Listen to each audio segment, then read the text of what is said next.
Hello, fight fans. I'm that boxing writer, Jeremy Harridges, and I'm here live with you to talk about tonight's bout between Mario Barrios and Gervonta Davis. This is my first live stream that I've ever done before, so if you're watching it, thank you for joining me, and hopefully we'll get some chatter about the fight tonight. Feel free to leave me a message, leave me a comment, questions. I can see your comments here on the side. And, I'm pretty excited about tonight's fight. I think there are a number of good ones on there. We're going to take a look at the primary card. There are additional fights that will not be viewed on tonight's pay-per-view stream. However, we will be talking about the primary bouts. I'll give you a little bit of a preview, give you some prediction and some advice. I am not the world's best gambler here. I'll tell you that firsthand. That's not my forte. However, I think I can give you some sound advice for tonight's bouts, what you can expect, and what's going on. King Moamin, how you doing? Good to see you. Thank you for joining me. Hopefully we'll get some more people on here as well to talk a little bit about tonight's boxing bout. So just so you guys know, it's on Showtime. Let's zoom soon. I like that. Let's do. I would be down for that. It's going to be on Showtime. Fights start at 9 p.m. Eastern. It is going to cost you $74.99, so $75 for the fight. I don't know how people are feeling about that. If you think it's too much, too little, I don't think anyone's going to say it's too little. But that's what it's going to cost for the fights tonight. And again, you can get that through Showtime. I'm sure your cable provider obviously will have that already, but you can also get it through Showtime anytime, the app, which is the way I'll be watching it. So I'll be checking that out and streaming it. I have my projector here on my TV, and I'll be writing up the fights. If you guys don't want to pay for it, something that you guys can do, follow me on fansided.com/boxing. I will be doing live results tonight for the Gervonta Davis Mario Barrios fight. So you can follow along with me on fansided.com/boxing. I'm not doing a round by round. You can follow me at a boxing writer on Twitter. For that, I probably will be doing a live round by round for that one. So Twitter or on fansided.com/boxing, I'll have the results for you live tonight. I'm going to be juggling a lot tonight. If you guys don't know, there's a whole bunch of bouts on tonight. You've got DAZN starting at 7 p.m. Eastern, and that's Julio Cesar Martinez. He's fighting tonight, flyweight title bout. Additionally to that, later on at 10 p.m. Eastern, you have the bout between Vasily Lomachenko and Masayoshi Nakatani. So I will be having all this content up on fansided.com/boxing for you guys. So we'll be rocking it tonight.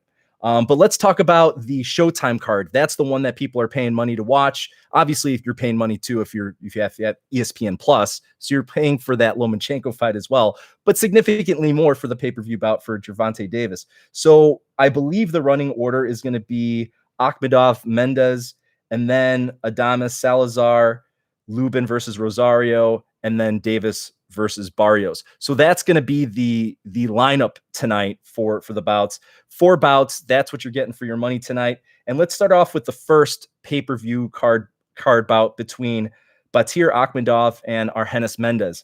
I don't think that Mendez is going to win this fight. He's a contender.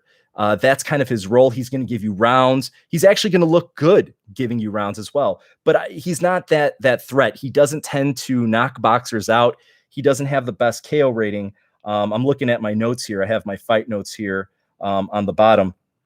Yeah, his KO rating is only at 34%. So I don't think that any of us are going to expect a knockout from Mendez. He's a good boxer. But if you take a look at his record, particularly his last few fights, out of his last 4 bouts, he's got 1 loss and 2 draws. And again, against good opponents. He had Richard Hitchinson as his last fight. I'll be talking to Richardson Hitchens on Monday, actually. I don't think we're going to be doing that one on YouTube, although I can always try to coax him into it. But that was a split decision loss that he had there. Then he had a draw against Juan Heraldez. Juan Heraldez got blown out by Regis Prograis in their last bout. So that's what you got. Let's see what else we got. Anthony Peterson was his last bout. He had a draw there 3 fights ago. So yeah, I think it's safe to say that Batir Akhmedov is going to win this fight. However, I don't think he gets the knockout. I think he wins this one by decision. Mendes is showing a very good chin. Akhmedov is still a work in progress. We're still trying to figure out who he is as a boxer. We don't know a lot about him right now, and he's 30 years old. So that's pretty old at this point not to really know what a guy is made of as far as the professionals. Yes, he was a decorated amateur, but the professionals are a different game than the amateurs. Although he did have a good outing against Mario Barrios, got dropped twice, and still I thought he won the fight. So that says something about him, that he was able to take that beating, yet still deliver enough of his own. And I still had him up by a round on my box card, at least getting a draw. But I think Akhmedov takes this one, but I don't think he knocks out Mendes. So I'm going unanimous decision, Batir Akhmedov over Argenis Mendes. Let's take a look at the next fight on that card, which is, let's see what we got here. Okay, Carlos Adames versus Alexis Salazar. Now, this one was thrown together at the last minute. If you guys remember, Julian Williams, former super welterweight champion, who lost to Jason Rosario, was supposed to be on this card, pulled out just a couple weeks before due to injury. I talked to Lubin and I talked to Williams and Rosario and all those guys on the press conference weeks before this bout. Williams was feeling good. Obviously, he's out now. So now we have this super welterweight bout between Carlos Adames and Alexis Salazar. This is the blowout of the night right here. So if you want to make some easy money, this is my lock. And even then, you might think I'm a little bit out there for being this for going this hard on this prediction. But Carlos Adames, I mean, he's got some good opposition on his record. I think he's very talented. And Alexis Salazar, if you take a look through his record, he hasn't fought anybody. And you have to beware of some of those unknown fighters. And we've seen some of those unknown fighters, particularly from Mexico, that end up coming up, landing a big fight. But in every instance where we've seen some of those underdogs win, they've always had a powerful punch. Alexis Salazar doesn't have that. He's actually got a very, very, very low KO rating. I'm looking at his record right now, 34%, 34% KO rating. He's not going to get it done against Carlos Adames. So I think Adames is a very safe bet for you tonight. And again, the lack of opposition from Salazar is telling me that I think he's going to get knocked out tonight. I think Adames, who has a high KO rating, is going to take him out. So that's my prediction tonight. Adames for the KO. Let's say round 6. Okay, I'm going round 6 KO, Adames over Salazar. That's my prediction. Now, you may take another look at Salazar's record. He's never been knocked out. He's lost 3 times, but he's never been knocked out. Again, take a look at his resume. He has not fought against staunch opposition. There are a lot of guys with losing records or subpar records on there. So I'm telling you tonight, if you want to make some money, pick Adames for the KO over Salazar. To me, that's the biggest blowout on this entire fight card. 2 more bouts to discuss right now. The primary undercard to Davis versus Barrios, Erickson Lubin versus Jason Rosario. Interesting bout, and I think guys that are even in terms of overall talent. So I think this is not necessarily a 50-50 match, but about as close as you're going to get in terms of the type of competition that we're seeing in boxing. So Erickson Lubin, 23-1 versus Jason Rosario, 22-1. And it's interesting because they're very different fighters. Erickson Lubin has some power on him, but he's not necessarily known as the biggest knockout puncher. I would say he's more of the classical boxer, the cleaner boxer. If you watched his last 2 fights against Terrell Gaucher and Nathaniel Gallimore, he had to rely on his boxing to win those fights. If you're talking Jason Rosario, he's a guy that's making his reputation with the home run punch. Obviously, we can go back and talk about his win against Julian Williams, where he leveled him. Nobody thought he was going to win against Julian Williams, and yet he did it. He's got powerful hands. I don't think his KO rating is indicative of how much power that he has. The other thing that I really like about Jason Rosario is that he's getting better. Now, you can go back to the last fight against Jermell Charlo and say, well, getting better, he got knocked out with the body punch, a jab to the body. Yes, he did. That wasn't a good look, but hey, let's put it this way. He lasted longer against Jermell Charlo than Lubin did. Lubin got ended in round 1. Now, you can also look at that and say, well, that was a fluke fight. I don't like comparing how fighters have done against common opposition, and they do have common opponents. I want to say that they've both fought Jorge Cota and Gallimore. I want to say they both have those common opponents. In each scenario, Lubin has looked better. But again, you've got two different fighters here. Things going in Lubin's favor. He's the better boxer overall. Even though that you have Julian Williams and, well, I would say it's actually pretty even resumes on both their parts, because we can't knock Jason Rosario. He's fought Gervonta Clark. He's fought Charlo. He's fought Williams. Hasn't always won those fights. So I think that's something that we have to notice there as well. Yes, he has a few losses on his record, but I'm not going to hold that against him. And when you're going up against this level of competition, you're going to have that. And I think Rosario took some time to really progress as a boxer. This one I see going one of two ways, and they're complete opposites. I could see Rosario landing that right hand and knocking Lubin out, or I could see Lubin, being the crafty boxer that he is, extending this one into the later rounds and outboxing Rosario for a decision. Now, I can't have my cake and eat it too. I can't leave you guys on that one. So I'm going to give you the one that I think is the most likely, which is Erickson Lubin win by decision. That's what I think is the most likely. I think he's built up an abundance of boxing experience in his last two fights.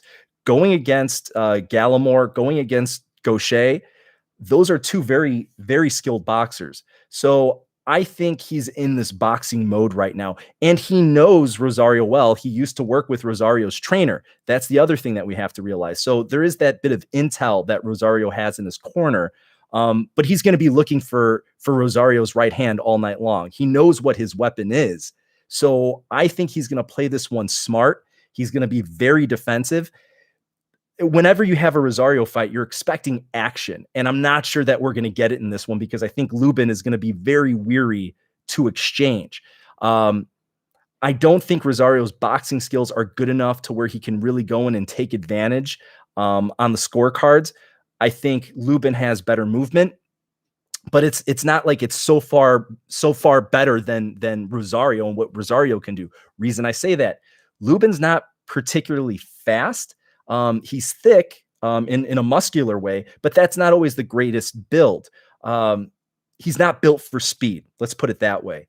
And his defensive skills are a bit lacking. He looked a bit stoned. That came out wrong. He looked a bit wooden against Gaucher in his last fight. You didn't see that shoulder movement that you'd like to see out of a defensive fighter. So that's the one thing that concerns me, is his defense. He tends to pull straight back.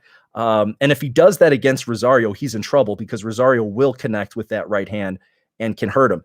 The other thing that you have going there is that Lubin's a southpaw, and you always have to like a southpaw going against a conventional fighter, which Rosario is.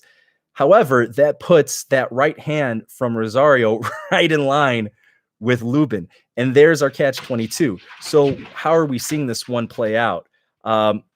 Again, my smart money says Lubin by decision, but I could see Rosario sneaking in that punch. I'm going to give you the one that I think is more likely, Lubin by decision. So that's my prediction for that one. And last but not least, the main event, Gervonta Davis versus Mario Barrios. Again, if we're taking a look at Vegas odds here, right? And I'm going to actually go take a look at Vegas odds right here. I had the odds yesterday. when I was putting this together. Scrolling down. Okay, so not as much as I would expect.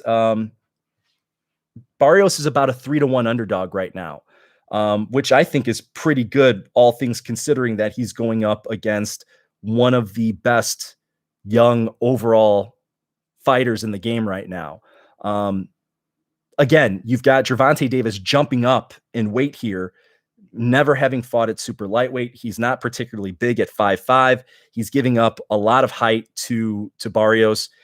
And I don't think it matters all that much because I think Davis's talent level is going to pull him through this one. I don't think he's going to lose that much on his punch jumping up in weight. You always have to worry about moving up in weight. Is the power going to still remain there? Is the power going to show up in a heavier division? And I think for Gervonta Davis that it will. Now, I spent a good amount of time this morning watching video on all these fighters. That's where I'm coming up with this, is by looking at the video. Barrios is talented. He's talented. They're about the same age. I believe they're both 26 years old. But when it comes to speed, Davis has the speed. Davis has the skills. I think Davis has the power on top of it. So there's not one area that I don't check off for Davis. When you go through your checklist and you're saying he's the faster fighter, he's the more powerful fighter, and he's the smarter fighter, it's got to be clear that Gervonta Davis is going to win this fight. That's the way I'm seeing it. Now, here's the matter of how does he win this fight? I want to give Barrios a lot of respect. And if he finishes this one on his feet, he's got my respect. I mean, he's got my respect regardless, but I think he's going to have a hard time finishing this fight on his feet. Davis has tremendous power. We saw that in his last fight against Leo Santa Cruz. Again, that was really, he was fighting a pumped up super featherweight. Not the same thing. Two different style fighters, a much bigger fighter in this case. However, if you can say that Batir Akhmedov, in my opinion, can outbox Mario Barrios, then I think Davis can too. Not only do I think Davis can outbox him, but his power is way above what Batir Akhmedov has. I don't think Davis, I think he gets a lot of credit for his power, but a lot of the question marks going into this fight, is his power going to carry up to super lightweight? Yes. I'll tell you right now, yes, his power is going to carry up there. It's not so much the history, the physicality. It's not that I'm worried about with Gervonta Davis. What I'm worried about is his mental and emotional well-being. What's going on up here? And oftentimes when a fighter loses a fight, it's about what's going on in their personal lives. And Gervonta Davis has had a pretty hectic personal life as of late. A lot of people won't mention it. If you look everywhere, no one's talking about it. He's still facing multiple felony charges for an alleged hit and run. He's still facing prison time. How is that going to affect him? Is that stressing him out at all? I would have a hard time imagining, facing multiple charges wouldn't stress you out at all. Is that going to detract from how he prepared for this fight? If he's not coming in the best shape, then that's going to be a problem, and that's going to allow Barrios to be in this fight. That's the part that we don't know. I haven't heard any notes or any insider information about what's been going on in training camp with him. Every time that I've ever heard about Gervonta Davis in a training camp in the past, it's always been 100%. He always gets the greatest sparring. He always has people to push him. And he's got Floyd Mayweather as his promoter constantly pushing him as well. So I would anticipate that he's going to always come in good shape for a bout. But again, what toll, what mental and emotional toll are those legal problems playing in his mind and within his heart? That part we don't know. And if there is an Achilles heel, I would say his personal life and the stresses of it are his Achilles heel, because I don't see an Achilles heel in the boxing ring, not against Barrios. But again, you never know how that personal life stuff is going to impact a fighter in the ring. And many times, many of the fighters that I've talked to, that personal life ends up being one of the big things that a fighter that causes a fighter to lose a fight that they're favored to win. We can see that through pretty much every upset in history, right? Going back to Tyson versus Buster Douglas.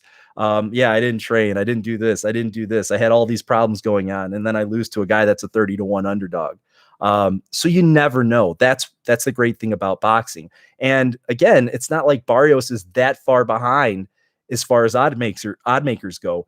3-1 is not that far behind against a talent like Davis. So he's undefeated. He's talented. He's got experience. I just got to go with the raw natural talent that I see from Gervonta Davis. I'm not betting against him. Final prediction. Gervonta Davis KO in round 8. I don't know. I'm just seeing it. I'm just seeing that left uppercut that he landed on Leo Santa Cruz. It keeps playing in my mind. And Batir Akhmedov got inside and hurt Mario Barrios multiple times in that fight. Now, granted, Mario Barrios put him down twice. I don't see him doing that to Gervonta Davis.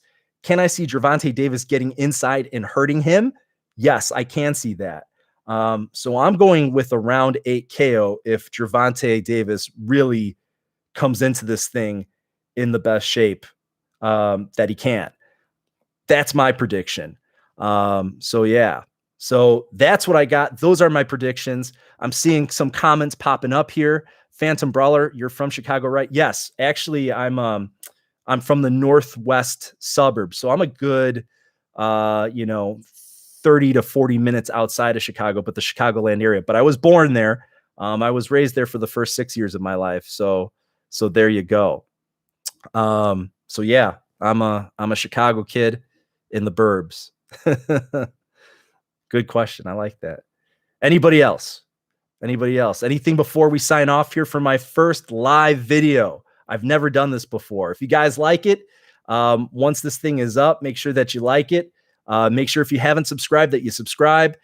Next week, I'll be doing some more interviews. I'll try to get some up on YouTube. A lot of times they end up being phoners that I do for interviews for fansided.com/boxing.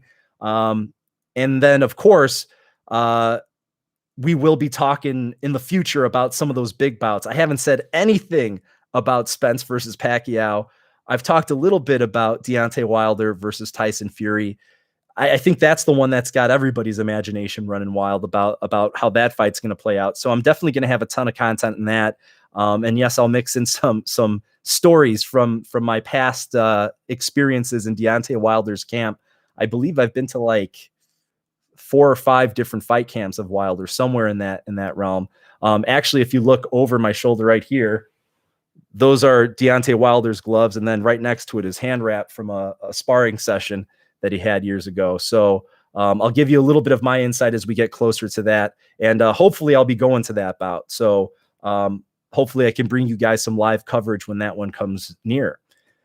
So good talk. Thank you guys for joining me. Other than that, I'll see you next time. Have a good one.